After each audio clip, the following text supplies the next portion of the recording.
It's very touching to see so many of you joining us for this memorial Mass, and I know that there are countless others who are with us as this is being broadcast and live streamed. And I want to take this opportunity as well to thank all of those outside of the Catholic community for their condolences that they have expressed to me and in so many other ways, but also to the media for the wonderful coverage that they have offered during these days. Some of you may recall that I mentioned on the occasion of the ordination of our new auxiliaries that someone early on in the papacy of Francis asked me, what makes Francis tick? I said, as I believe even more now today, the answer is simple. Francis not only believed, but he had a palpable experience of the risen Lord. Not only did he believe Jesus rose from the dead 2,000 years ago, but he was very deeply in touch with the reality that the risen Lord is acting and leading the church in our day. And so he saw his task as a successor of Peter to be attuned to the Lord and to manifest his presence in the world today. The scriptures for this memorial Mass are the very ones that the Universal Church hears today on this Wednesday in the octave of Easter. And how providential they are. Peter with John makes it clear that he has nothing to bring to the sufferings of the world but Jesus. Francis, as his successor, was true to that vision and that Petrine mission. Who is this Jesus, this risen Lord? How do we recognize him in the church ministry? The Gospel from Luke is instructive. Notice that, first of all, Jesus does not interrupt the conversation of the two disciples on the road to Emmaus. He doesn't bring his own message or reveal himself as the risen one from the dead. Rather, he listens to them. He wants to know the depths of their sorrow, their concerns. Pope Francis reminded us that when we do that, we act like Jesus. The Church is true to her mission when she is both a teaching and a listening church. This pastoral approach begins by understanding that realities are greater than ideas, as he put it. And as pastors, we must be in touch with the lived experience of people's everyday life.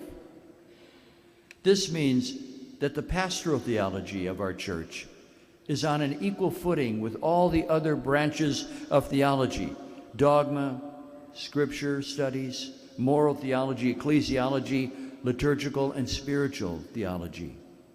Pastoral theology is not derivative, but must call all of these other branches to pay attention to the concrete reality of human life and human suffering in a much more substantial way if they are to be authentically faithful to the teachings of Christ. The second thing that we learn from this scripture text that we notice is that when Jesus does speak, he draws them into an encounter that interprets their life, that transforms their lives. He helps them see the bigger picture, calling them out of a self-absorbed approach to their lives. The opening line of the late Pope's Magna Carta says it so well. The joy of the gospel fills the hearts and lives of all who encounter Jesus. Those who accept this offer of salvation are set free from sin, sorrow, and inner emptiness and loneliness. With Christ, joy is completely born anew. Up to this point on their journey to Emmaus, they are absorbed in their suffering and their disappointment. But the encounter with him changes them to the point that they begin to care about him. He looks as if he will go off on his own way alone as the night falls. But they are sensitive to him, and they ask, "Stay with us." They did not just because they wanted him not to go away.